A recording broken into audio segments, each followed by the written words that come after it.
Hello, hello, hello, and welcome to the latest episode of If It Wasn't For My Knees. Tonight, I'm joined by a smiling Uche, Aki, GJ, Mikey D. Your team is playing right now, and we're currently missing CT because he's at the game enjoying. Well, he's cheering on his manager, Arteta. So we'll see how that goes. Arsenal currently 1-0 up, but we'll see how that goes for the second half. But what we're going to do is we're going to do a review of the games that happened this weekend, and obviously. The big one happened on Saturday afternoon, early afternoon, with Liverpool smashing up Watford. Now, Mikey, I'm going to come to you first. Did you say the big one? I did say the big one. It was any game. The big one. Huh? Any game.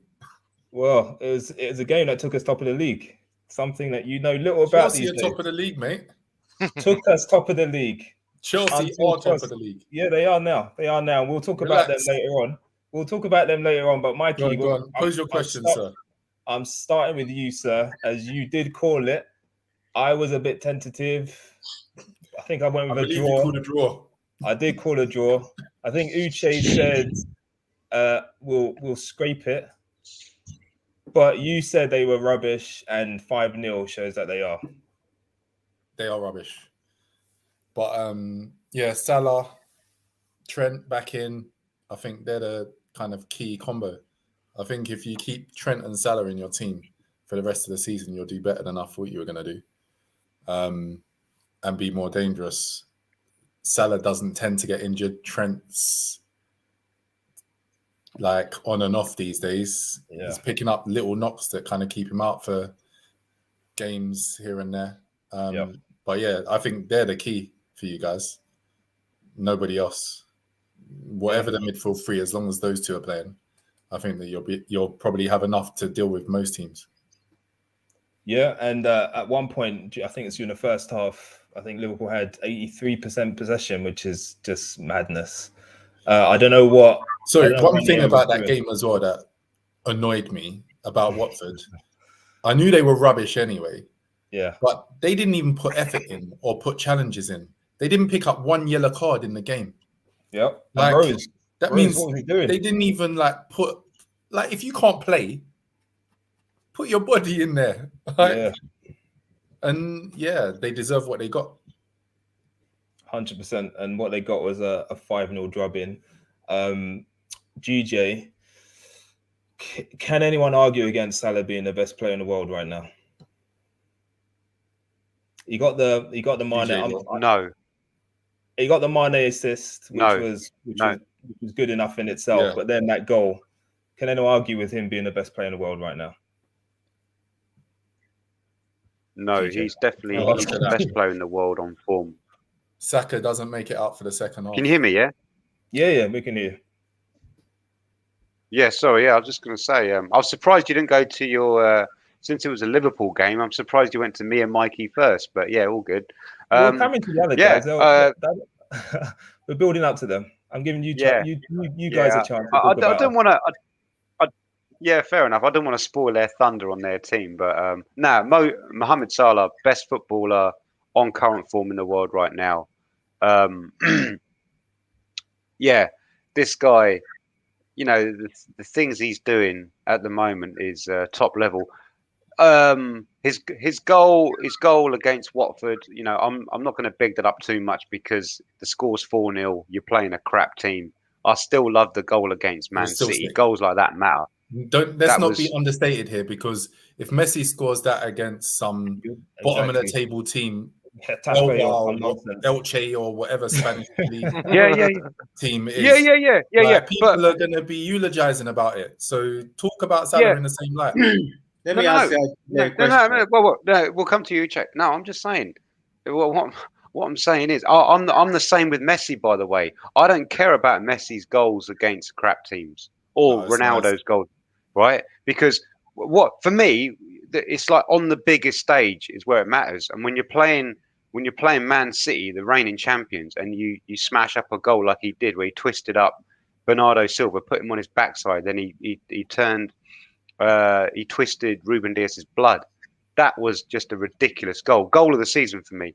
But also, his pass. I mean, his fourth goal was great, but the pass for Mane and also Mane's finish. Don't underestimate that because that ball's bouncing. No, allow that. No, I'm not allowing it. I'm with you, GJ. I'm with you. No way. No. If that ball's flat on the floor, then I'd say it's an easier finish because you just have to cushion your foot on it, the inside. But that ball's bouncing, and if he mistimes that ball's going up in the air. That was a great finish. I agree, and we'll come to Uche. I just want to go for a question for GJ because there's a bit confusion. I don't know if GJ wants to make up his mind. I'm pretty sure the greatest goal you've seen R9 play score doesn't spring. You don't think about the opposition. I'm pretty sure if I asked you what the greatest goal you've ever seen Messi score, you don't straight away think about the opposition. So this is very strange for me, to be honest. Well, ask me then. Because I know what you should say. What is the greatest R9 goal he's ever seen score? It cannot be anything else. Okay, you're going to say that goal against Compostela, but the other goal, the best goal I've ever seen Messi score was against Real Madrid in the Champions League semi-final. All right. Anyway, let's get back to Liverpool. Uche, fantastic performance. Took us top of the league. All of our front players scored. Even Mane is doing the business. Big up Firmino, by the way. Still, yeah, we're coming to that. Firmino hat trick.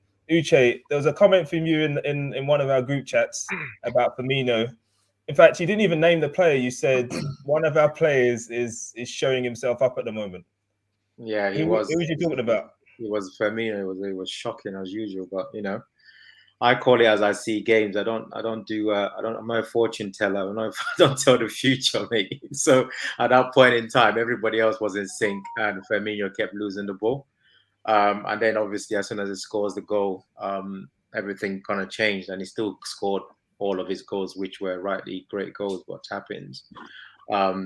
So yeah, for me, it was a great performance in the end, because I'm sure he gets all the accolades that he deserves. Because for me, at the start of the game, when I said that comment, I was absolutely right. He wasn't great unless you thought he was great. Unless you weren't terrible.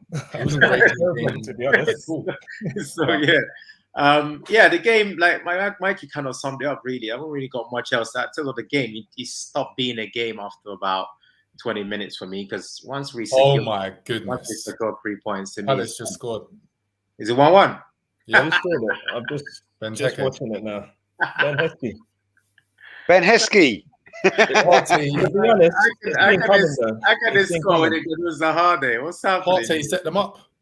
He literally passed it to him. It's been coming. Oi, Mikey, I'm watching on Sky Go. It's still 0-0. Nah, that was pressing. Come on, Mikey. That's a bit harsh. He got caught in possession. I'm working on Sky +1, so I'm gonna see it about an hour. You're still watching the North London derby.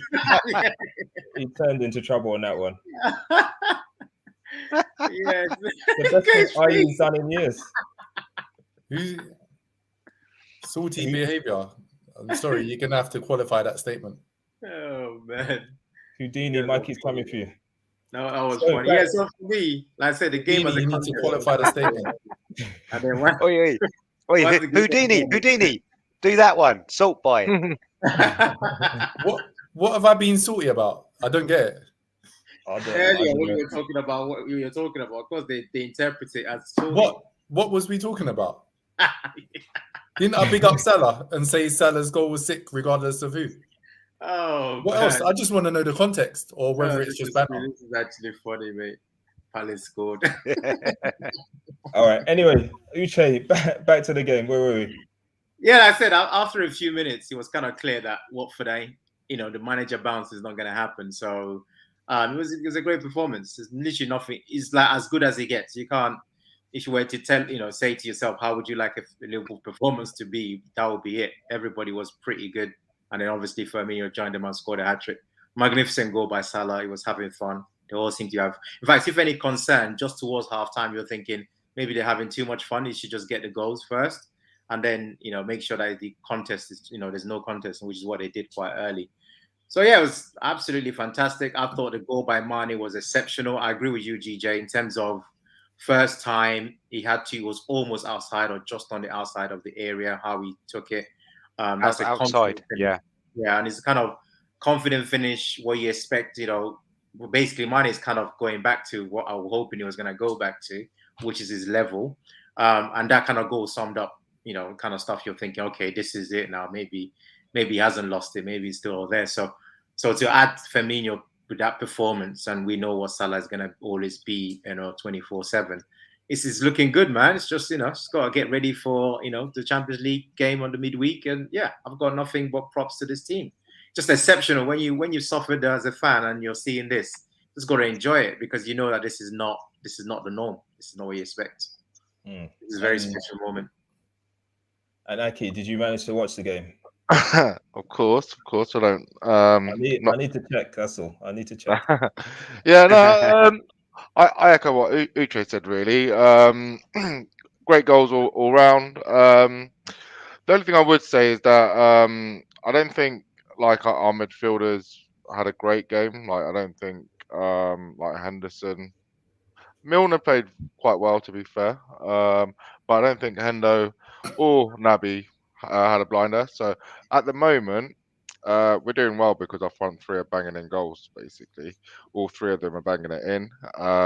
Defensively, we've got Van Dijk back, Matip back, so not much is getting through. But if we were to be picky, then I think our midfield really needs to be, well, not functioning because it's functioning at the moment, but it needs to kind of settle. We need to have three people in there. Our go-to people. I think since Drini went over the summer, he's not had his go-to person there. I don't think anymore, and I think he's experimenting a little bit. But as the season progresses, I think he'll need to find a solution there. Whether that's Thiago, Fabinho, and Hendo, or not, we'll have to wait and see. Well, more often than not, he's had injuries, hasn't he? There's been a lot of injuries more often than not. That's true as well. I mean, what's pleasing is the fact that we can beat Watford 5-0 and, it didn't really matter who we put in the middle. But not all the games are going to be like that. Some of the games we're going to need our midfielders to step up to the plate. I don't know what's happened to Hendo, to be honest with you. He just barks out orders now. But in terms of... He's got old. Yeah, so we're going to need to find a replacement for him.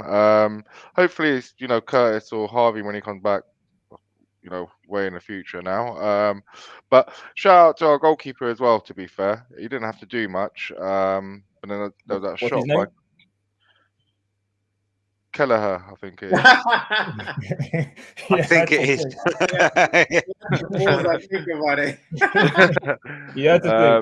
He had that shot against Kuki in the second half when he done nothing for like 60 odd minutes and he caught it quite well. Little things like that for me suggest that he's a good goalkeeper in the making. Keepers like Mignolet, stuff like that, they would have parred it out, might have let in a goal. But all in all, can't be unhappy at the moment. It's going to be a tough season this season between Liverpool, Chelsea, and City. So these are the type of games that we need to win. 5-0, boost our goal difference as well. Lovely jubbly. Jobs are good. Just want to talk about Firmino, Uche, just quickly. So he hasn't actually played a lot of games for us so far this season, but what is he on? 6 goals now, something like that? Yeah, he's firing them in. I think his goals per minute are ridiculous at the moment. They really are extraordinary. I don't know what's going on. Honestly, based on what I saw in the first few minutes, quite incredible that someone like could turn it around and score a hat-trick. But yeah, I think it's obviously great news. Like you said, I think you said in the last pod where, someone like Jota's presence maybe has made a difference in terms of making everybody sort of realize and step on their toes. And he's been very clear from the onset that there's only one man most of the time that he's been coming for his place. And that's Firmino most of the time, right? Because now and again he has, rested for, Mane, but it's been very clear it's a rest and not after your place in the team. Whereas with Firmino, it's very clear that Jota is coming in for Firmino a lot. So he had a lot to prove. And it's very interesting how he's responded to that. But yeah, very, very surprising performance based on how we started this game.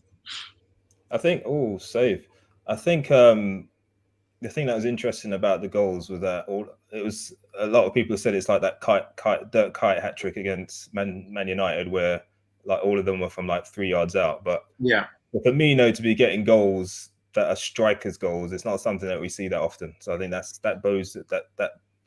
sort of bodes well for games in future, because the criticism of Firmino is that he doesn't do the normal striker stuff. He does a lot of the other stuff very well most of the time, but the normal striker stuff, like being in the right position for tap-ins, he hasn't done. I don't know if we changed again because of the whole. Like I said, I think our midfield, he tried to definitely change the dynamics of the midfield. First with Elliott, and now I don't know.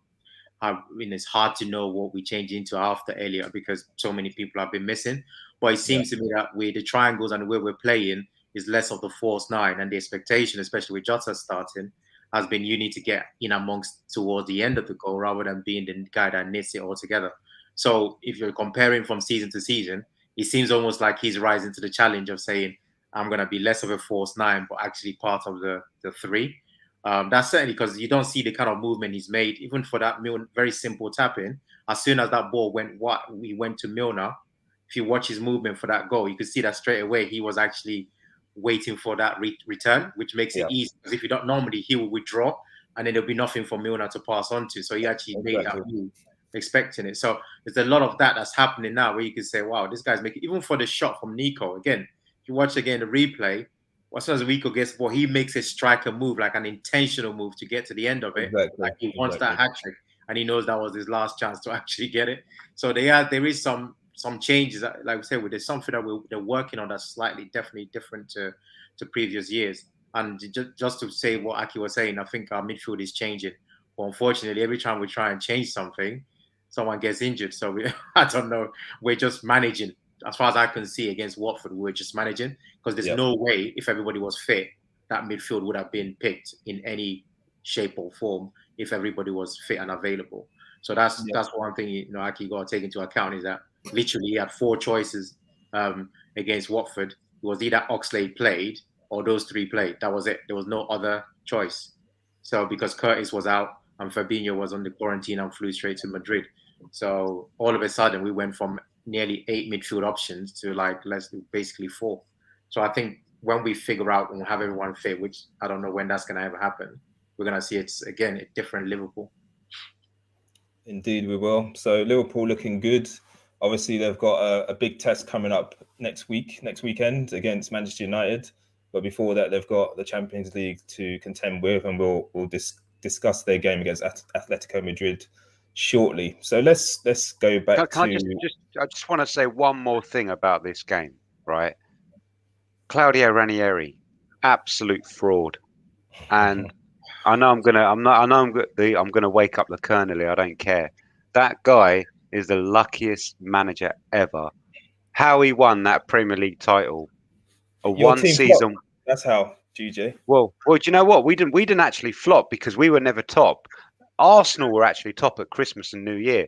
But whoever, you can paint how you want, but Claudio Ranieri, he lost Kante and Mahrez in the summer, and then they nearly got relegated. How can you ever be lucky winning the league with Leicester? That's just a ridiculous. No, it was lucky. No, because the players fell for him. The players. No. How can you ever be lucky winning the league with Leicester? Over 38 games, GJ. So you saying that's not lucky? Okay. So if it's not lucky, why has he been shit since? Well, he's not really, has he? Well, he has been. Well, it depends. Well, he has been because what was lucky about it? Explain yourself. No. I'll explain this. What was lucky about it? What was lucky about it? Because he had all the players. He was lucky to have good players. Yes. like the other league-winning managers. Yeah, no, but did he hire them? No. Did he hire them? Or did anyone else, my agent? What are you talking about? What did the other managers do? Look, listen. He had the players. If you know about the Leicester recruitment process, you'll know that it wasn't Ranieri hiring the players.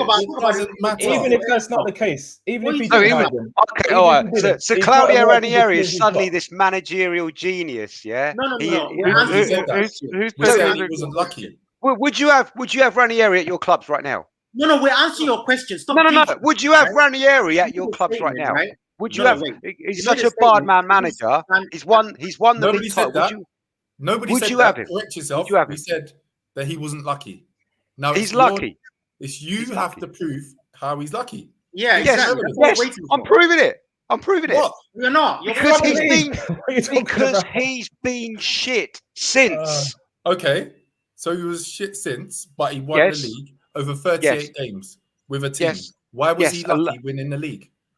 Because all the players that were assembled all the players for played him well and played for him. Yes. Isn't that the job? No. Isn't that what you want a manager to do? So why haven't they played for him since? He's not there. You just said he lost. Didn't you say he lost his two best players? Yeah, he lost two players. So two players, and they ended up in the relegation zone. They were in the relegation zone when he took a Premier League winning team loses two players, and suddenly he gets sacked while they're in the relegation zone. Hold on a minute. What happened to Chelsea after they won the league? Didn't Mourinho get sacked? Well, which time did they win the league? One of them got sacked the season after. Which time? They won the league several times. Which time are you talking about? When Mourinho won it? Where the season following their championship win, they were like 16th in the league. I don't think they were as low as 16th. Yes, but they weren't going to get relegated. They were. And he got sacked in the middle of it. And the question he's trying to get to you to answer is, what happened when Chelsea actually didn't lose players, had a top-class manager, a so-called world-class manager, who also got sacked in mid-season? And the question is asking you, which you're not answering for some reason. Yeah. Now answer No, go on. I'll answer the question. No, so Leicester lost two players. Mourinho did not lose any of his two players, right? And he got sacked. No, but Mourinho, listen, we know about this with Mourinho. We know that he pisses. It's Mourinho syndrome. But we know that Mourinho has got credentials in the first season, second season. But Ranieri, since that miracle 2014 season, has been whack. Absolutely whack. Before a ball was kicked that season, yeah. He managed Fulham, who by all accounts weren't expected to do wonders, right? And then he's managed who else? And he got sacked. Well, yeah, but it doesn't matter. And then he managed Roma. Well, it does kind of matter. No, none of these teams are like amazing teams. None of these teams are going to win new leagues or cups for that matter. And one of the biggest things he seemed to I don't know why he's just ignoring it. No. You just got this. Before a ball was kicked that season, yeah, he wouldn't even put him in the top 8 teams of being in the possibility of winning the league. Like 5,000 to 1. The top 10. The reason why Leicester won that league. The reason why Leicester won that. I understand what you're saying. Because they deserved to, GJ. They won it because they deserved to. Because they were better over 38 games. They were better than everyone else in that league.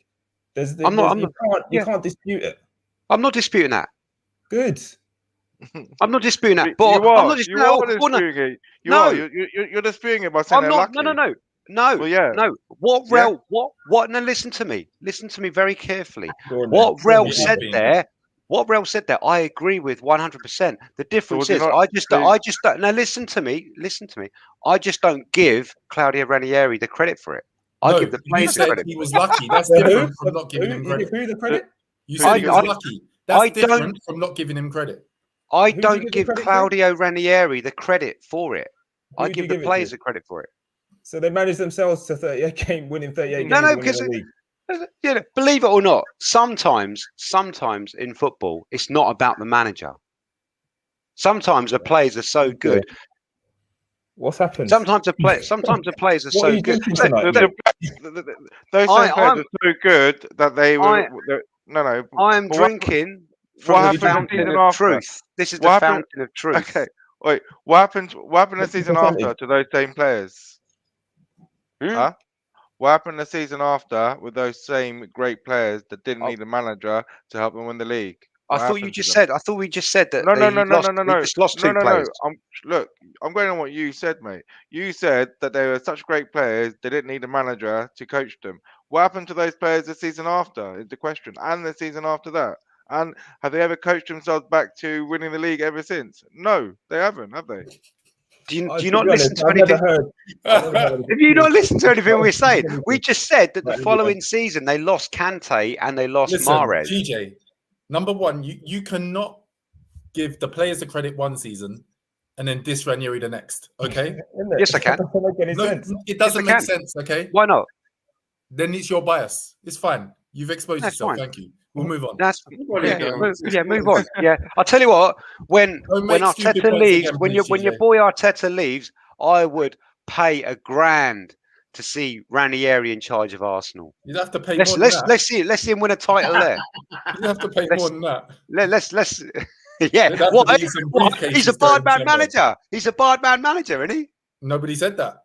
Nobody said that. You're trying to put words in people's mouths. It's not working. Not a single person. Not anyone. That guy. It's the luckiest. I don't listen. I will go to my grave. I don't give a shit. That guy's the luckiest Premier League winning manager. ever. No, I don't. Read the comment. Yeah, a minute. Whoa. That's the same comment who called you salty. Yeah, it's the same guy. It's not the same comment. It's the same person. It's the same. I just said that. It's the same guy. He calls you salty. The thing is, you're saying I don't understand how you could be lucky. They will lead now. Pure luck.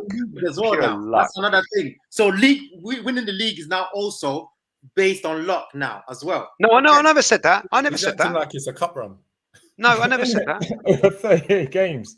Again, I'm just saying, in this isolated, it's a very simple what I'm saying, in this isolated season, and bear in mind, this was a very unique season because this was a season where Ferguson had left. Listen, just give me a minute, and then you can breeze away. Right? So this was a season. This was a season when Alex Ferguson had left Man United. No, it wasn't.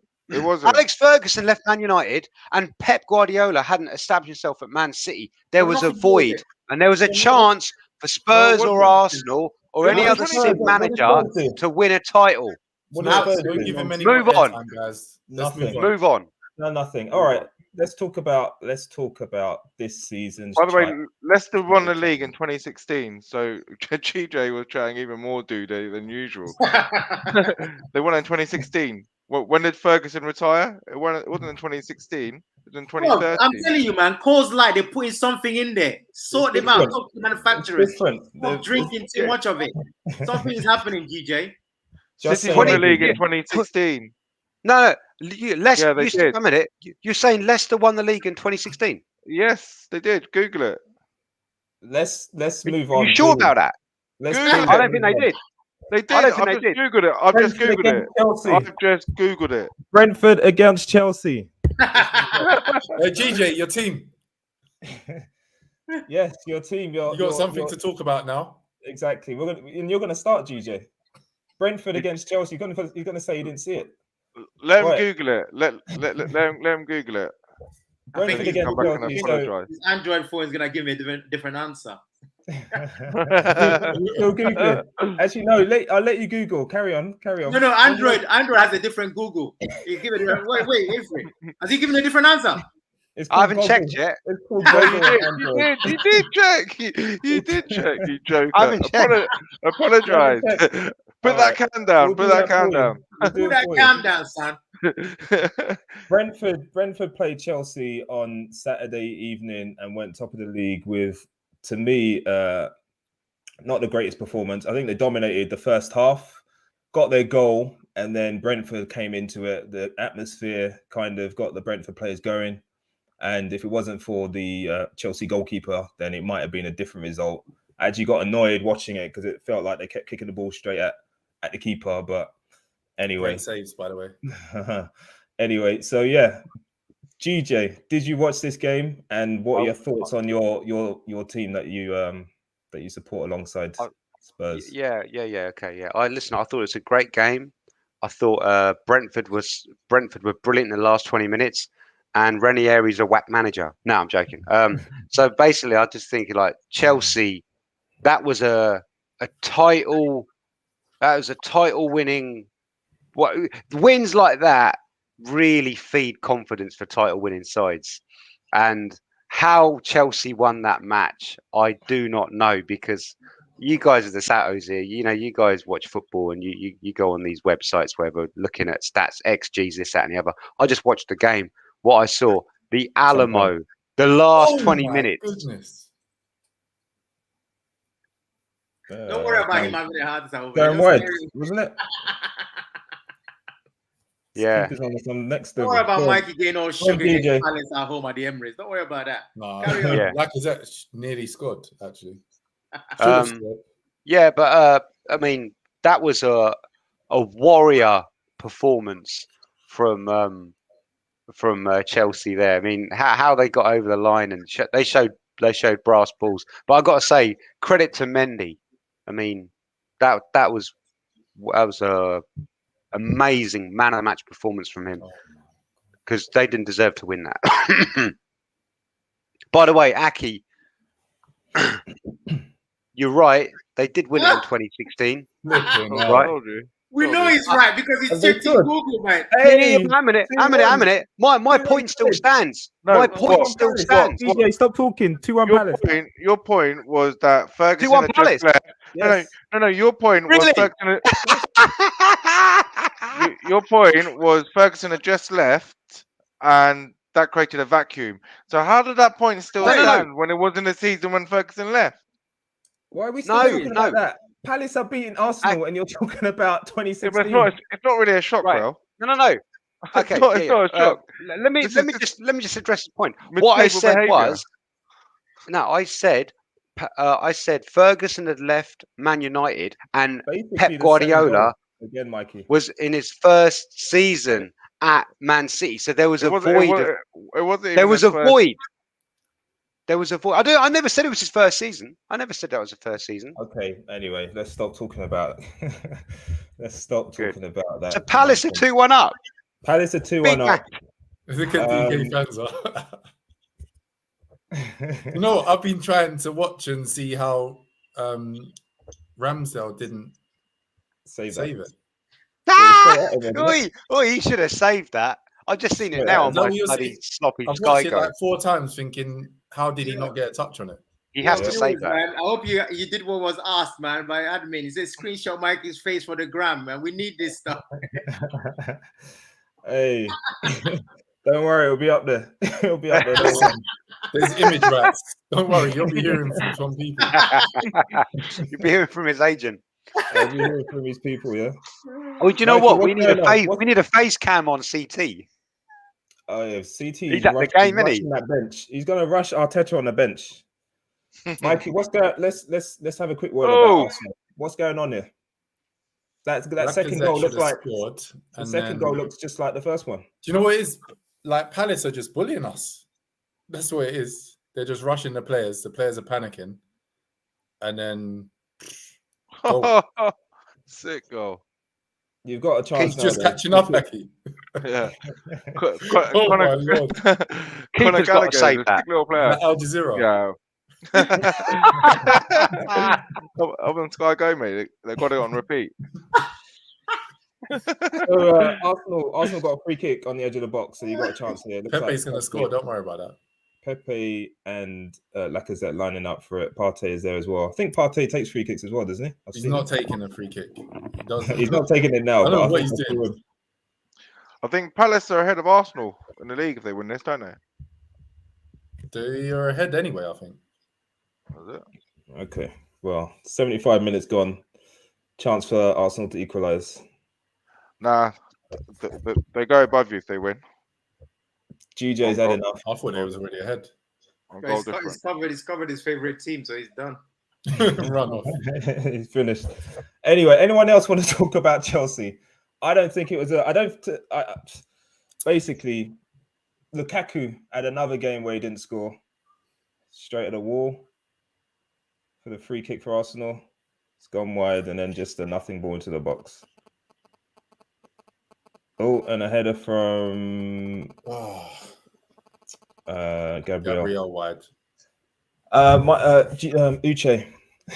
I didn't watch the game, man. I'm gonna be out there. I decided not to watch the game because I didn't want to.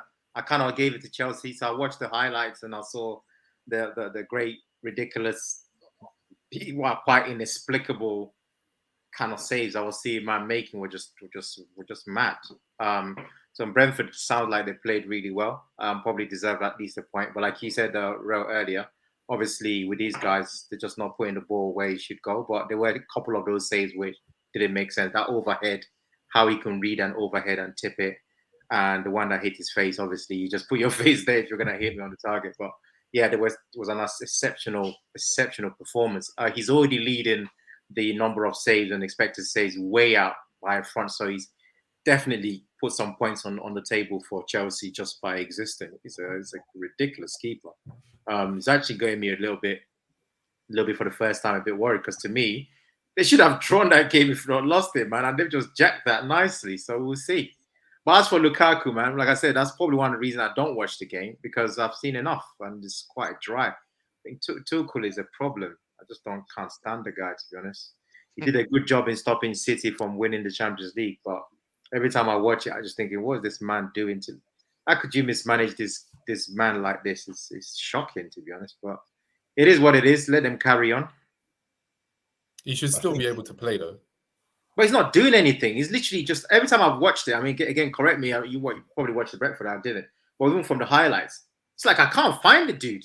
Like I literally can't find. How could you have a target man that's having goals last season and I can't find him? Like he doesn't even look dangerous anymore. Looks like a normal player. Yep. Like he doesn't even get involved. Yeah, he didn't look like he barely touched the ball. He didn't look like he was going to score. I don't know why he didn't remember a chance. So yeah, he doesn't look happy. You know when sometimes you just watch a football and you're like, yes, your team is winning and you're top of the league, but you don't look happy to me. You look like you're about to screw go on off on one. Would you take him out of your fantasy football team? Is that what you're saying? Not with Chelsea's run of games. No, I've looked at those run of games, man. They're freebies, but bro, no, I'm telling you, man. I know it's gonna come out. It's like anything. They're top of the table. Everything is looking all right. But I'm telling you, man, I've seen enough signs to see something right. He's not happy with his manager. I can tell you that, just purely based on the football. He hardly touches the ball. It's like he's this kind of target man, really, which is what he's already said that's not what he's getting. And I agree with him from what I saw last couple of seasons. He's not that guy. So to me, it's just all very strange. But they're winning at the top of the league. So you look a bit silly coming out and complaining if you're Lukaku, but it's not a surprise based on what I've seen that he's not banging goals. He's not even getting the service. He's not even doing anything. He's not. But as you say, Chelsea have got a good run of games coming up. So that might be a chance for Lukaku to find these shooting boots and to put the Timberlands away. Let's move on to talk about Leicester against Manchester United, a game that you did watch, Uche.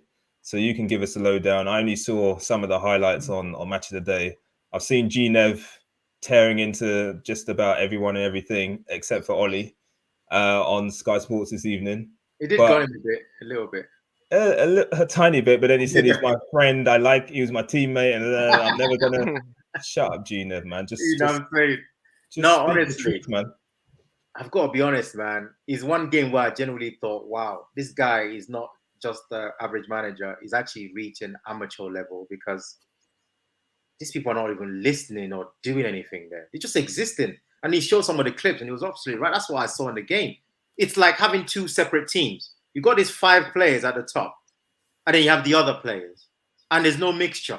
It's such like they had this madness. I think I told you guys when it was going on that I've never seen a player play 70-something minutes and look so bad for Leicester. That Maddison guy.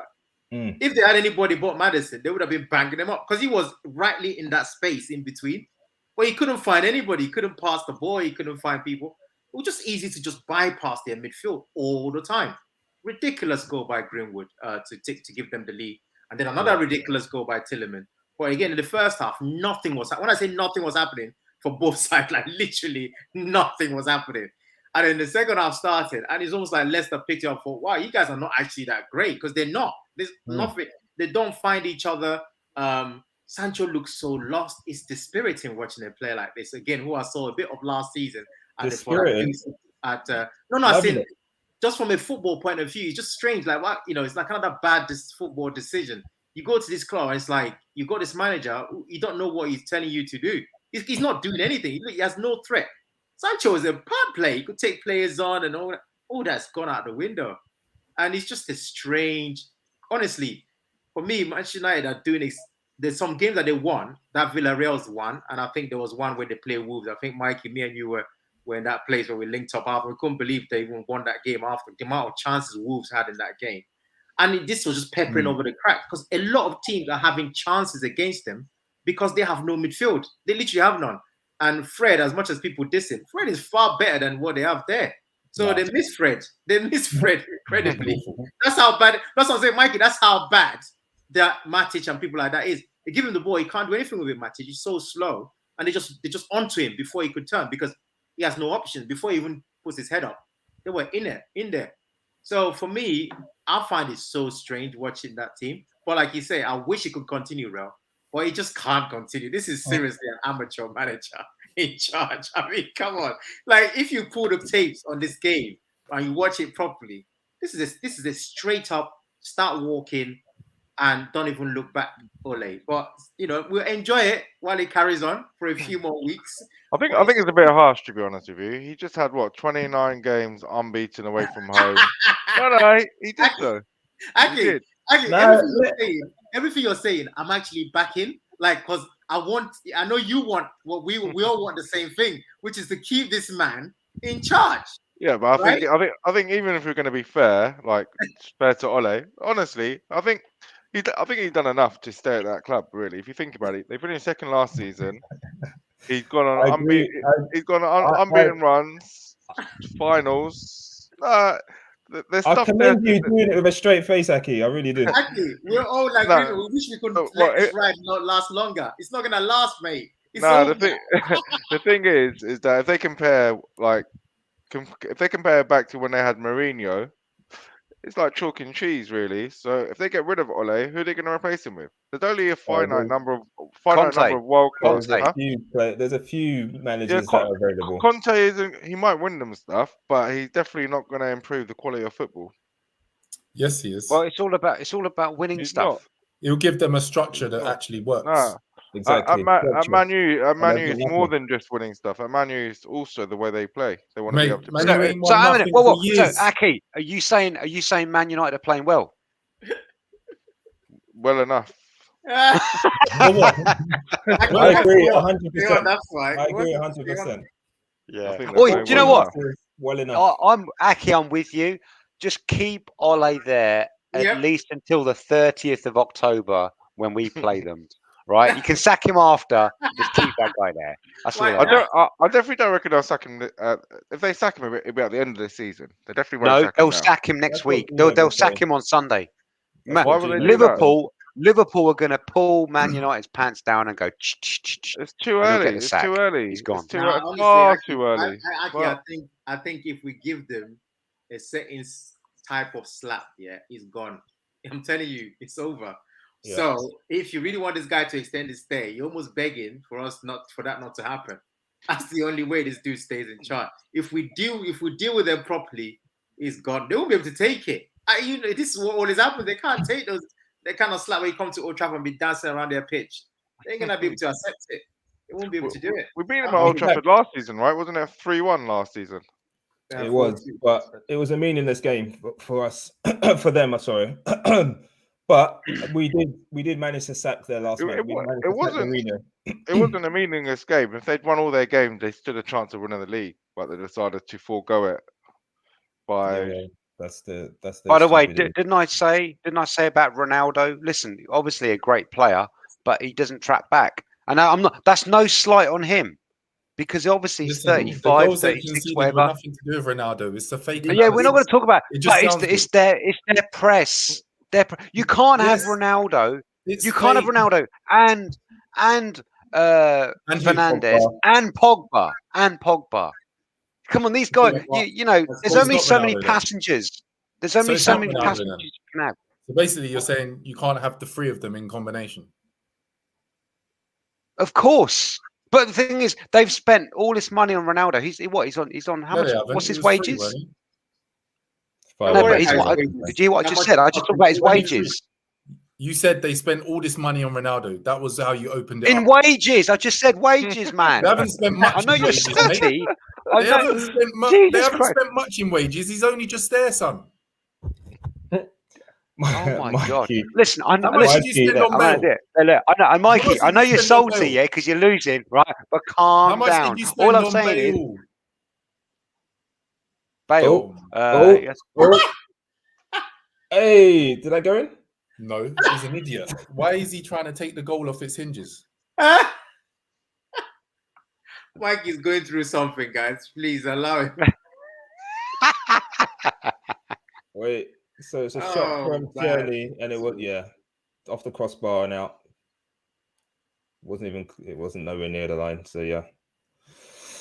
Lacazette on the line as well. I think for me, at the end of the day, management, you got to manage your players, and I'm not seeing any signs of management. So it's all well and good. If someone's offering you Ronaldo and you take him, you've got to find an answer. You can't be, oh, look, he's not pressing, therefore, look, I am handicapped. What can I do? That's not how it works.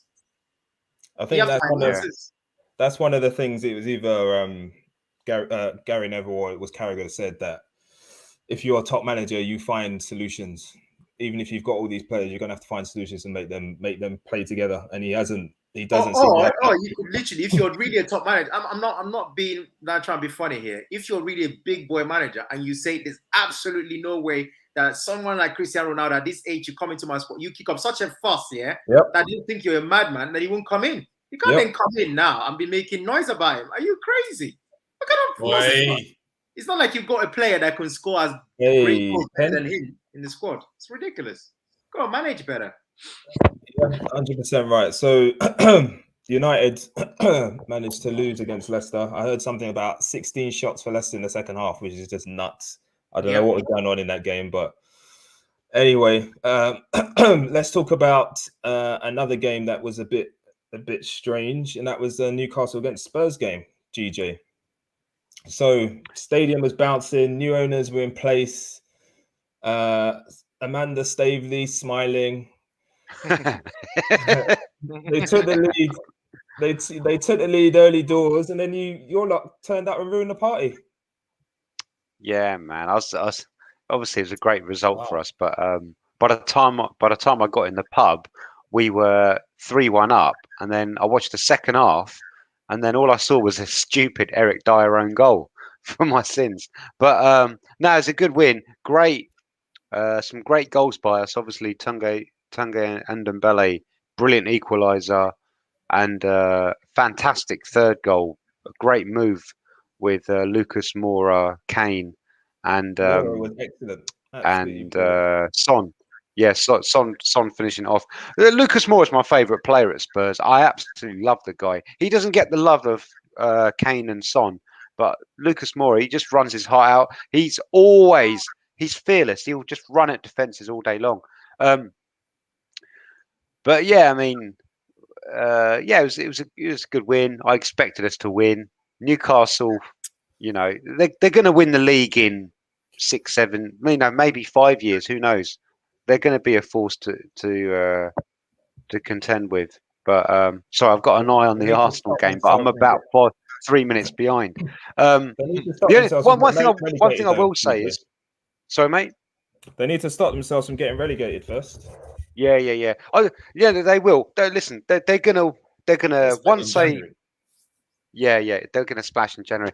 One thing I will say is, outside of football, massive credit to Sergio Reguilon and Eric Dyer, because a fan had an issue on the side of it. He needed a defibrillator, and Sergio Reguilon he recognised that, so he said to the referee to stop the match.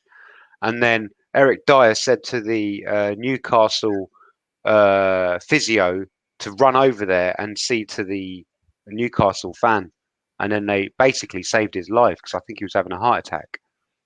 So massive credit to those two. Yeah, big up Reguilon for that one. And Dyer, yeah, and Dyer. But back to Spurs. Let me see where you are on the table. So that puts you up fifth place. Now, you just maybe 3 weeks ago, you were on here saying about how you want the manager sacked and all that business, and that you wanted to lose games. Now, what are you saying? Yeah, do you know what? That's a fair question. I deserve some stick for that, because and you're going to get it, GJ. Yeah. The reason why I said that, look, everything I say is backed up for a reason, and the football we were playing at the time was whack. For 3 games. But Mikey, even you said it. We won our first 3 games, and we were playing. I'm not changing it, by the way. I still think he's rubbish. Yeah. Okay. Yeah, that's fair enough. That's what I'm saying. So, all I'm saying is my opinion after those 3 games, and our performance against Arsenal was a dereliction of duty. I mean, my word, it was like Anthony Joshua against Usyk. We were gun shy, right? It was scared. But since then, for the first thing he's done is recognise that Dele Alli is crap, and he's not going to get a look in now. And now he's got Tonga and Dembele behind the front 3. We're looking, and he's got worldy Oliver Skip alongside Højbjerg. We look more solid in midfield, and we've got a bit more bite and fight about us. So look, as I said before, Spurs, Arsenal, Everton, we're not going to achieve anything this season, so I'm very relaxed. We're not going to finish top 4. None of us are. We're not going to be anywhere near it. But yeah, I watch us play football, and I'm thinking, you know what? If we win, I'm happy, obviously, and if we lose, then so be it. I know we're not going to achieve anything. We're not going to achieve anything. You guys, at least with you Cockney Scousers, you know that Liverpool are going to be up there or thereabouts because Jurgen Klopp's the best manager in the league. Thank you. Aki. Aki. Caton scored, finally. He did, about time. It was a great goal, actually, to be fair. But he's taking his time. Indeed, I didn't watch the game, so I didn't see how he played. But I'd imagine he's probably same old Harry Kane, lumbering about, not doing much.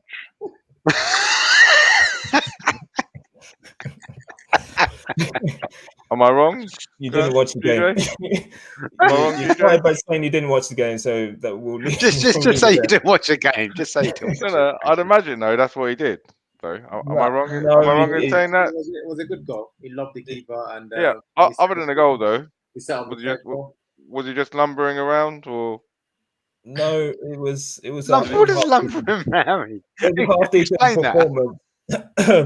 But Newcastle. So Newcastle, yeah, they've now been taken over.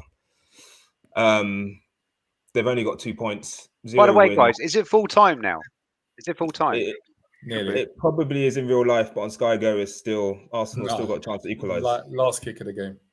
Corner kick to Arsenal. Ben White's fighting with somebody. Cross goes in, cleared by somebody at the near post. Pepe puts it back in. Yes! Yeah, some of that! And it's 2-2. Catch up, lads, catch up! Laka gets an equaliser, and Vieira's pissed. The offside? He's got his head in his hands. Last kick of the game. Offside bar? Anything? Nah, no chance. Oh my day! Offside, foul, anything? This is what life has come to. Celebrating an equaliser at home to Palace. Exactly. I was about to say. That's football, man. You got to celebrate where it comes. What is he meant to do if you can't celebrate that? You would like to lose it. Lacazette. Well done. Yeah. Enough time for a winner? No, that's the last kick. That's the last kick. Yeah. Wow. Well done. You guys pulled it out of the bag. Sounds like referee looks like there were too many. Arteta's lucky because CT was going to be on him. Has the final whistle gone yet? It will go as soon as they kick off. Well, at least Arsenal fans can go home happy. We've got our resident CT there. No chance of it being not disallowed. Are they looking at VAR or anything? What's taking so long? No, it's gone. Game's done. Done. Okay. Well, as the game's done, we might as well touch on the performance then. 2-2 at home to Palace.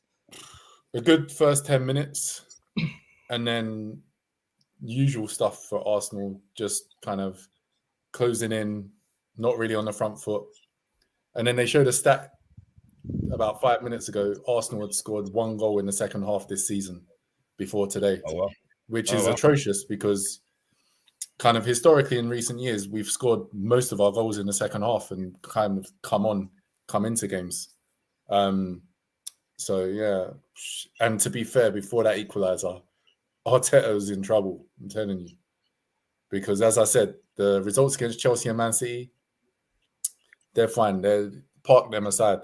But losing to Brentford and Palace is unacceptable. And then the draw at Brighton. So you're looking at, it's not that great.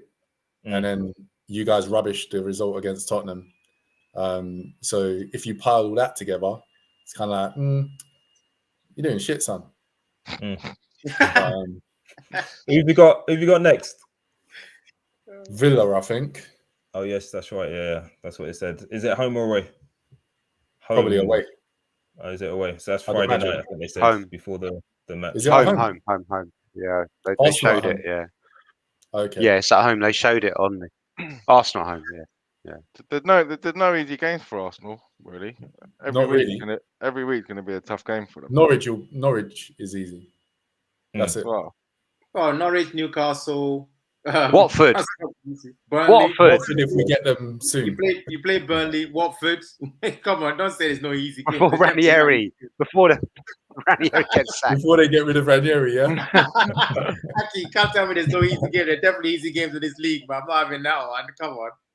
They can beat those easy when they're asleep. That's why I wasn't going too crazy about Spurs. You still have to put those teams away.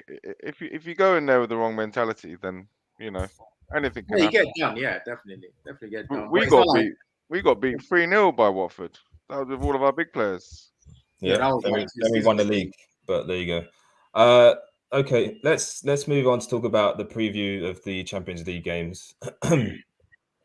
So, Liverpool facing Atletico Madrid on Tuesday night. Liverpool topping the group currently with 6 points. Atletico are in second place with 4 points. As far as I'm concerned, this isn't a game that either team particularly needs to win, given that Porto on 1 point and Milan on 0. So there's a bit of a buffer there. But obviously, with Atletico being a home team, I'm not sure how they're doing in the league this season and how they're actually playing, whether they're more expansive than they usually are. But I'm expecting them to not attack very much against us. And maybe we'll get out with a draw, Uche. Yeah, I mean, it's one of those games I just don't like. I don't like this guy. I don't like the way he plays. But, props to him on what he's been able to achieve. Just not my cup of tea. And so, yes, the sooner we finish playing the second game with Atletico Madrid, the better. Just want to be out of there and not have to speak about it again, to be honest. So in terms of the game itself, yeah, I'll take anything. 2 draws in those 2 games. But in terms of this game, definitely go for a draw. If you get a win, so be it. But it's going to be ugly. They're going to try and make it murky as they always do. This is just, who they are. I think there's only a couple of changes that we might make at most. Fabinho obviously comes in. No, sorry, 3 changes because the goalkeeper comes in, doesn't he? So Fabinho comes in, goalkeeper comes in, and I'll find a way to squeeze in Jota and rest one of the 3. And then see how we get on. Maybe if we should even pull out Origi card. Who knows? I wouldn't mind an Origi card. Get some of these players rested up for Manchester United at the weekend.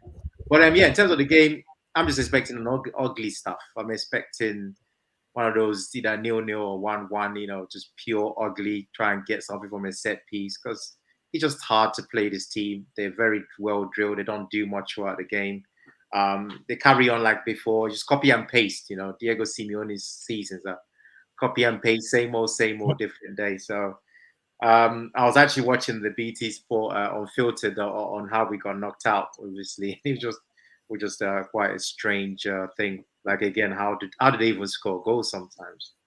But yeah, I just wanted to be over and just move away. I just don't like watching. They got ammunition though this time around.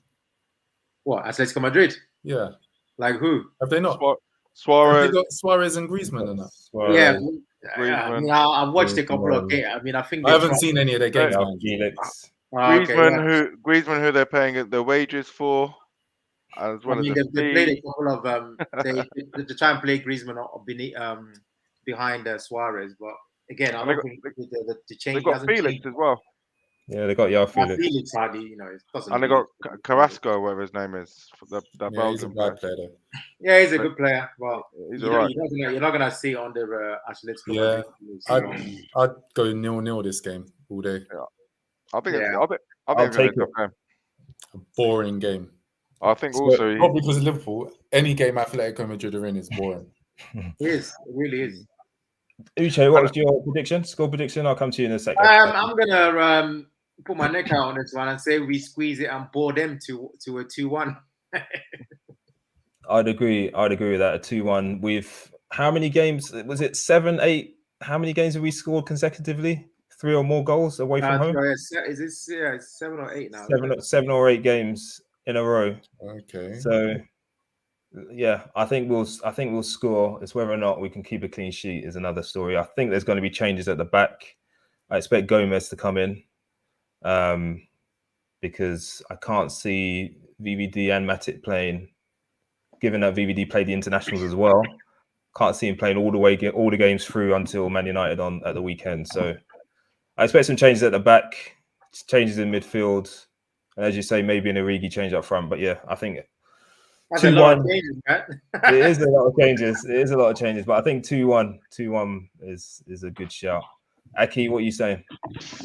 I was going to say 3-2, but I think Klopp is going to take this game seriously. I think we'll have our full team out, and I reckon Matip and Van Dijk will both play. Actually, I'll be surprised if he doesn't go with a similar team to what played against Watford. Obviously, with Fabinho coming in, Alisson coming in, and that'd be it. Really, I think he's going to play a strong team, and I reckon it might be 1-0 Liverpool.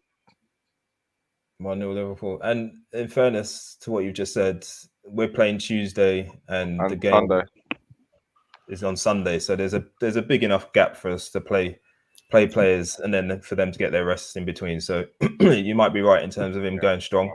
GJ, what are you saying? Don't care. It doesn't matter, to be fair. At least you're honest. And that's the right answer. That is the right answer. Do you care about the Europa Conference League? No. I don't even. So why should I care about the Why should I care about the Champions League, mate? All right, no worries. No. Look, all right. I think it'll be a draw. 1-1. 1-1. Okay, great. The other team that's playing that we're going to touch on is Man United. So this could be a massive week for Ole Gunnar Solskjaer. He's got the 4-2 defeat already on his record. He's playing Atalanta at home. They're on 3 points alongside young boys in their groups. They're in third place currently, Manchester United, and Atalanta top with 4 points. So it's a tight group, but it doesn't mean they have to win this game, I don't think. I think they will. I hope they do. So they're confident for Saturday. They come to play against us on Sunday. Sorry, but I think United are going to win this game, probably 3-2. But Uche, I wanted to ask you a question. So Atalanta, was it last season or the season before that we played them? In the Champions League, and is it the same? They play the same way. Is essentially my question. Yeah, definitely. Yeah, they play the same way. Going for it. It's going to be a very interesting game because, like you say, going to be goals in it because that's how they play. But Atalanta can seriously deal with them. So I'm actually, hoping that's not the case because it's going to be ugly, man. And it's too early. So I'm genuinely hoping that Atalanta get destroyed by Manchester United. And I'm really hoping for that because, honestly, Atalanta could damage them. And I think the fans could be in for a shock if they're not careful because of the way they play. And if they live in the gaps that I saw against Leicester, if they do that again, Atalanta could do them. But at the same time, they could also bang up Atalanta because Atalanta is not about defending. They just never been about the defending since this great run they've had in the last 3 seasons. So they try to, go for it, be quite open and have chances. So it could be one of those typical Villarreal games where you're hoping that, Ronaldo throws his shirt in the air, shows his chest out, scores in the 90th minute, 4-3 or something like that. And the Old Trafford faithful are going hyped and happy, ready for Liverpool to come onto town on the weekend. that would be my best way to look forward to it. So that's what I'm hoping for. Okay, so I think it'll be a big scoring game. Mikey, what do you reckon? I was thinking 3-3, but I actually reckon that Ollie's going to be so shook. He's going to play Fred McTominay, and I'm not sure the other person in the middle. If he plays Fred McTominay and Fernandes, he'll play Pogba wide instead of an actual winger again. Ronaldo will be up top, and then he'll probably play Rashford on the right if he's back to kind of a decent level of fitness as a kind of safer option up and down than Greenwood, although Greenwood is, I think, better going forward. So I think that Ollie's going to be shook after the weekend. As we discussed, his job isn't far from going. 2-3 bad results. This run against them is horrific. If he doesn't get something out of this game, going into that Liverpool game, and then I think, haven't they got City soon as well? Yeah, I've got their fixtures up. So they've got I'm sorry, lads, he's not lasting. They've got Atalanta on Wednesday, then us on Sunday, then Tottenham the following week, then Atalanta again, then City, then it's Watford, who they'll mash up. But Ranieri will be doing his thing. Then they've got Villarreal, then they've got Chelsea, then they've got Arsenal, then they've got Palace. So it's horrific. He's not making it out of this year. Not really. There's only a couple of teams. He's not making it out of 2021. Only a couple of teams. They'll beat Tottenham. They'll beat Arsenal. They'll beat Tottenham, will they? Based on what? Yeah. Based on what? Well, have you watched them? They're ahead of Tottenham. Tottenham aren't great. That doesn't... Because they're ahead of Tottenham, they're going to beat Whoa! That's normally how it works. That's normally how it works. The better team normally beats the worse team, no? Talk to him. Yeah. All right. Mr. Google, live now, Google the Premier League table and show me where Spurs are and show me where our Man United are. Go on. You're joining. Do it now. Don't talk. Don't talk. On 14. No. Don't talk. Do it now. I'm talking. Do it now. Google it. They're joint 14th. No, you're not. So Google it. You need to. They're joint. They're not joint anything. They're not joint anything, mister. Stop talking. Are they not? No, they're not. Stop begging. Your Android phone. Right. 1 point. But anyway. So basically, what you're saying is Tottenham should beat them. Yeah. Based on your theory. Good. Yeah. Exactly. No. Stammer. Going into the season, Shut Man up, U man. going into the season, Man U finished way above Spurs. But anyway, my point stands is, yeah, his point stands. My point stands is that His point stands. The team higher placed should beat the team lower placed. No. It's not a death run. Put it that way. You know, the two teams in there, Chelsea and City. That's it. The rest of the teams are all beatable. Simple as that. If they don't beat them, then he probably does deserve to go. If you're not beating the likes of Arsenal and Spurs and Villarreal, then yeah, if you're a Man U manager, you're gonna go. Simple as that. If you're not beating Chelsea or City, just to pull you on that. Did United beat us last season at all? Did they? I just want to know, because maybe you should go then, because they didn't win and we did. Yeah, there's always going to be fluke results, isn't there, every now and again? Anyway, we lost to Fulham. Stupid. Well, no, we lost to Fulham. We lost to Fulham last season, did we, or did we not? We also lost to Burnley last season. Did we not? Made another comment saying if he can't beat Arsenal, we should go. He didn't beat Arsenal last season. No. What I mean is, What I mean is, in that one of games, can't take your words. No. In that one of games, if he's losing to like City, if he's losing to Arsenal, Spurs, Villarreal, like all those three games, like he's losing all three of them, then yeah, he does deserve to go. But if he loses maybe one of them, then yeah, you can put it down to like a fluke result. That's what I'm saying. Okay. Anyway. Thanks for that. GJ, what do you think the result's going to be? What, Man United and Atlanta? Yeah, Atalanta. I think, again, I don't really care that much, but I know, actually, I hope Man United win. And just for the reasons that I said earlier, I want to. Ole has to be in charge of Man United when we play them at White Hart Lane on the 30th of October. Okay. Because I don't want them getting a new manager then. I don't want any new impetus. Ole's dead food, and if we can't look right, United have got some great players. They deserve respect, but I mean, my word, they're not a team, and with bloody hell, I'll be annoyed if we can get any result there. Regarding the prediction, yeah, I think United will win. I don't think Atlanta have lost a few players as well, so I reckon United will win probably 2-1. 2-1.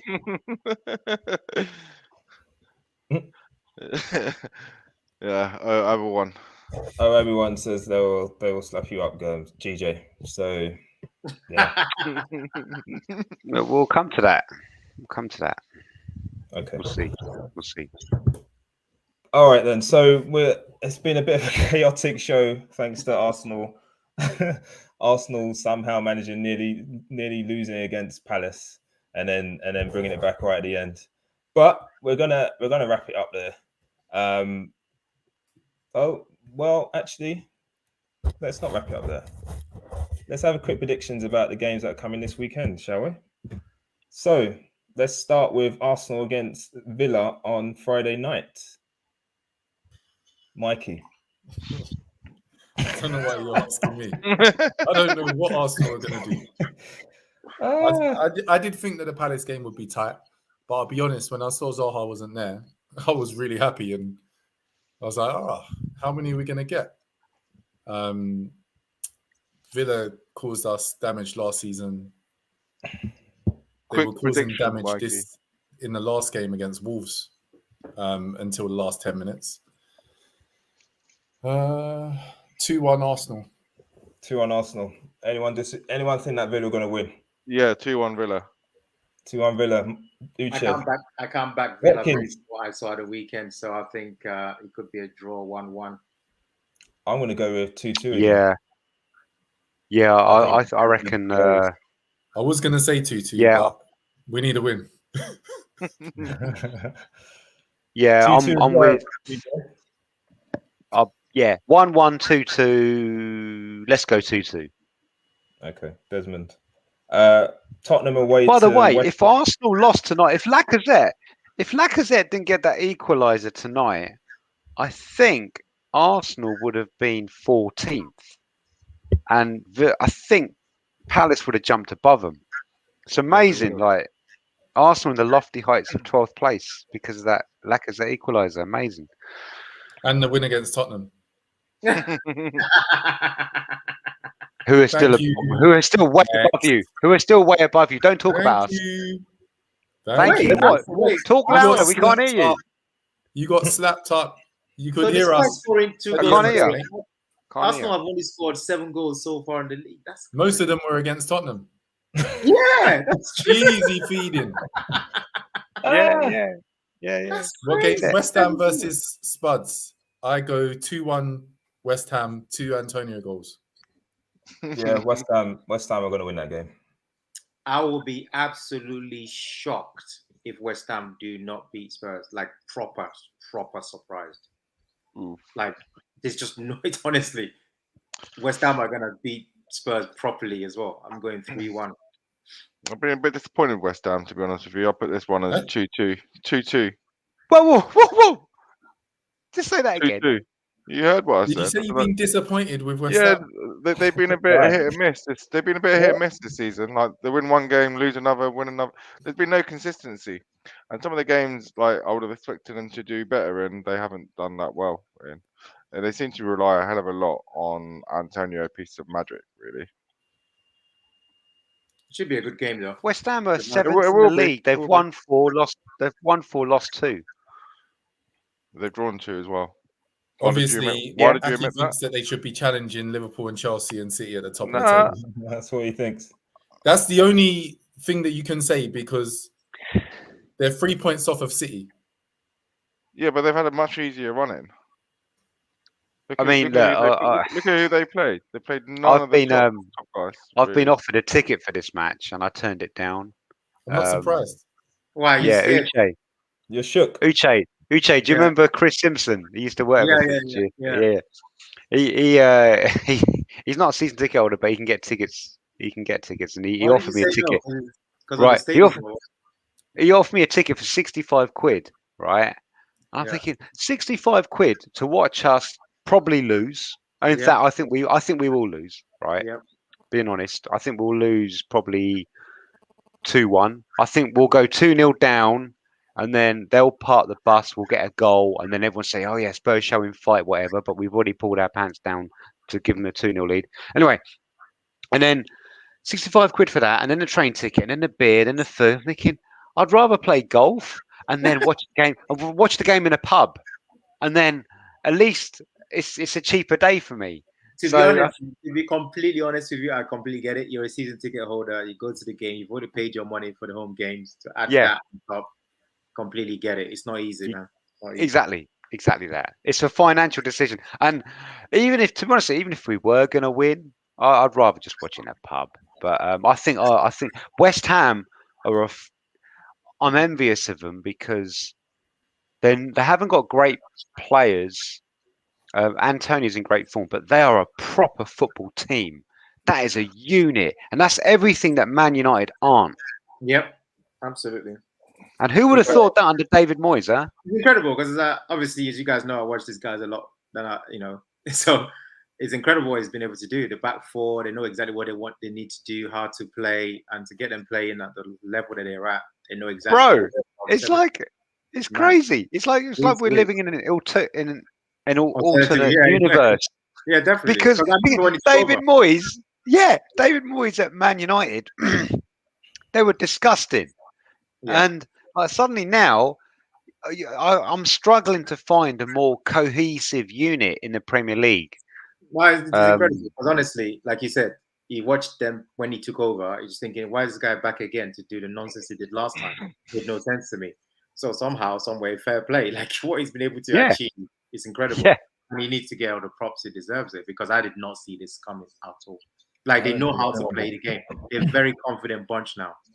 And they're brilliant. They're brilliant in the air. I mean, I would be giving them a disservice to call them Wimbledon Mark II because they can play football. They can play football, but they are deadly in the air. They're so dangerous in the air. Rice was exceptional at the weekend as well. Okay, so only other one to talk about. Sorry, Mikey. Good player. Yeah, very good. I wonder where he ends up. City. Chelsea. United. Chelsea have got. Nah, he won't end up. Could do. They need him. They all need of them him. have got the money. More than Link up with his brethren Mounts, isn't it? Yeah, that's the kind of dream, isn't it? But where would he play in that London? They'll find him. To the Kante. Where would they play? They play with him Kante and Mount. That's it. I'm sorry, Chelsea. Yeah. What about Jorginho? What about him? Where's he going to play? He's been in and out. What are you talking about? No, Tuchel's been changing his midfield around a lot. Anyway, changing stuff around. Obviously, it's like no one's going to be guaranteed. Okay. Then my point is, so if he's changing it around, if you're Declan Rice, you want to be playing week in, week out. And for me, if I'm Declan Rice, I'd rather go to Man United because if there's one position that Man United need, it's a DM. Yeah, but if you're Declan Rice and you live in London. Okay, geographical reasons. And Chelsea are better than Man United. And that's my boy. And your boy, you play with your brethren from money. Money. What? Chelsea aren't going to pay him now? You're not going to pay money. What? Compared to Man United, if they need him, he'll have all the deals on the table, won't he? Like you're saying money like he's going to get well paid, like ridiculously well paid at Chelsea anyway. So now you're really talking about the extra 30, 40, 50. But he's getting ridiculously well paid. It's not suffering, is he? I'll be honest with you. I don't think Declan Rice will improve Chelsea that much because I think their midfield's solid enough. But I think he can. I think he can improve Man United. That's my point. Yeah, but that's probably why. That in that situation right now, he's probably coming at West Ham for a little bit more. Maybe one more season. And also, he could go to ManU and ruin his career, like Sanchez. You go there just to get dissed. Or look at Van der Beek. Yeah, that He guy as went well. there and he's barely played. It's a graveyard. It's a graveyard. If you're a young, decent player, you're not going to want to go ManU, really. I just don't see. Not under Ollie. Not under Ollie. Yeah. Okay. He'll get games. I think he's set up for Chelsea. They know what they're doing, and he will get games there. Wait. What's the next game we're predicting? Isn't it? That's what I'm saying. Isn't there a big game? Yeah, the biggest. I want to hear you like Shooksters. The big one on Sunday. So I'm going to start. Yeah, Shookster number one. I'm going to start, Mikey, by saying we should win. But we should win. Wait. Don't give me this should. Shoulda, woulda, coulda. Listen, DJ. We don't perform at Old Trafford. We just don't. I mean, we won there last season, but generally, regardless of how bad they are, we generally don't perform. Bro, you are a negative Nancy. I don't think we're going to win. You don't think you're going to win? I'm going 1-0. What's your prediction? I'm going 1-0. There you go. You are pathetic. Go on then. Uche, you're next. Yeah, I mean. Oh my God! You know that you got another one. Bottler. 0-0. We know the history. Okay, I'm always keeping 100. So I said, in the group I was in, that I'm just not feeling it. I never feel this game because it just annoys me just in an irrational way. For me, Liverpool playing this club at Old Trafford should be an absolute spanking. I'm talking generously. I'm talking 4-1, right? That's what it should be. But like Rail said, the problem with it is they always raise their game and we always do some weird stuff. And I try not to let it get to me, and I just Mikey looks more depressed about this than he did about the Arsenal game. No, because it's the truth. I'm just trying to be real. But I'm going to still go for it because I just can't see from what I saw at the weekend. I do not see how Liverpool can go from banging up a poor side, coming to here. What are they going to do differently apart from put McTominay and Fred in the middle? So I'm going to say we're going to win. But rather than me going for the outrageous 4-1, which is how we should play them, we'll probably end up going towards a 2-1 or 3-1. So in the end, I'm going to go for Man United 1, Liverpool 3. Okay. Finally.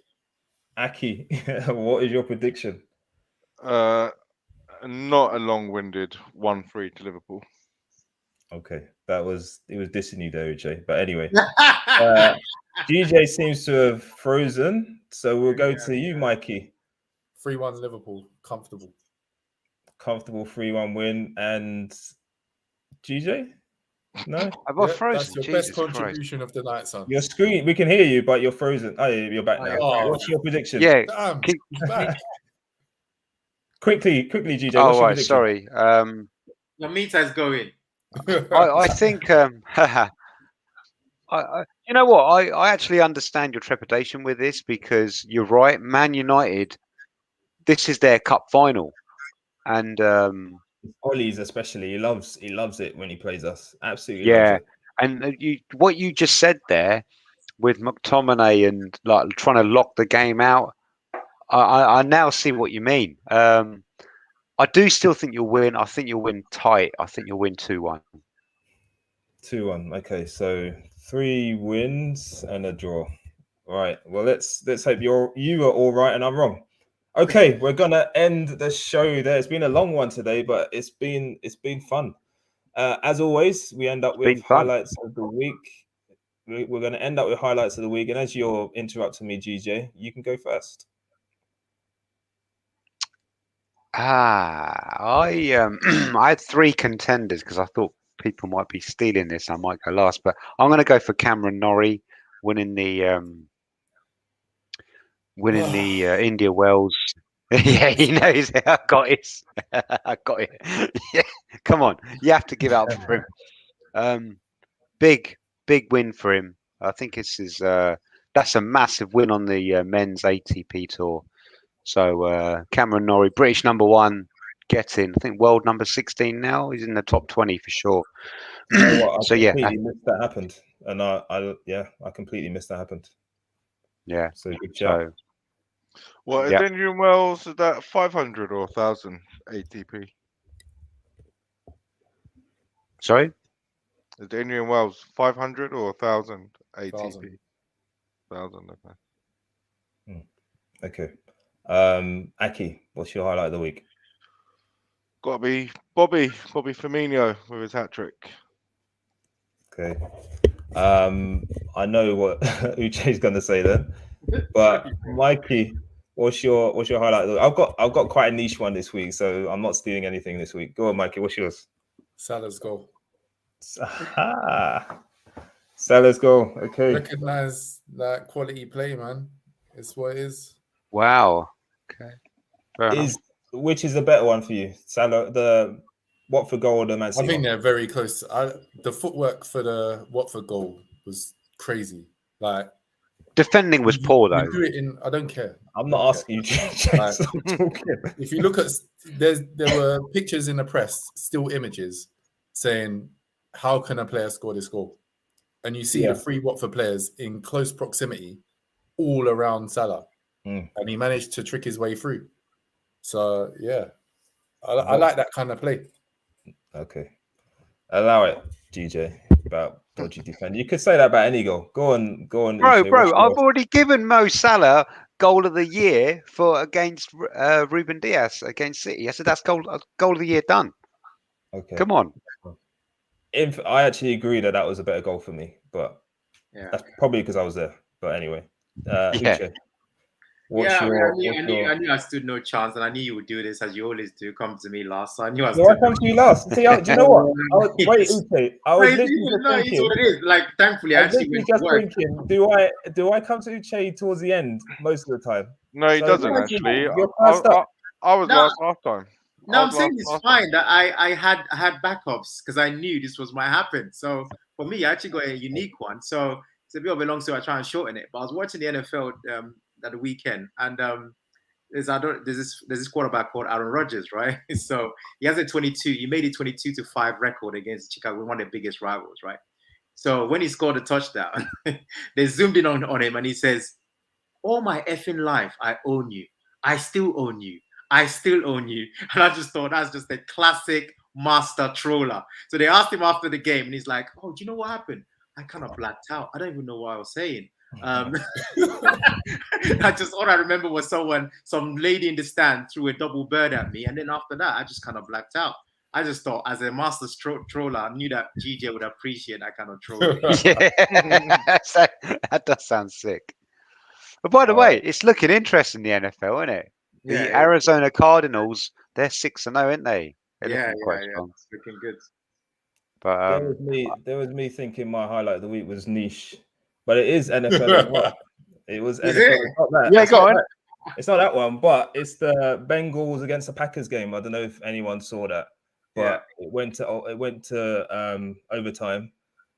I think there were two opportunities for the Packers to win before overtime from a field goal. The guy who took the field goal, I think he'd scored 29 in a row up until then. He missed 2 in the match, 3 in normal time. Then the Bengals had an opportunity to win it in overtime. They hit the post. The guy started celebrating. He hit the flag, in fact, on the post, started celebrating, think they'd won the match. No, mate, it's gone wide. Then the guy that had missed the 3 on the Packers side then stepped up and won it right at the death. So that was funny, man. I've not seen anything like that before. He literally jumped on top of it like, he won it. That's like, and no, then he was like, went wide. Mate, it went wide. I don't know what you're watching. It was so obvious it went wide. But in his head, he thought he'd won the match, and then the other guy, he went up and won it as well. So yeah, Bengals versus the Packers, top match. Yeah. Okay, right. Wow, that was a marathon session, but we are finishing here. Thanks everyone who's been watching, who's tuned in, and thanks to you guys for joining us as well. It's a shame we haven't got a live feed to CT to see what he's got to say about the Arsenal match, but we can pick it up with him next week. But yeah, we'll be back again next week, so join us then, and we'll see you again.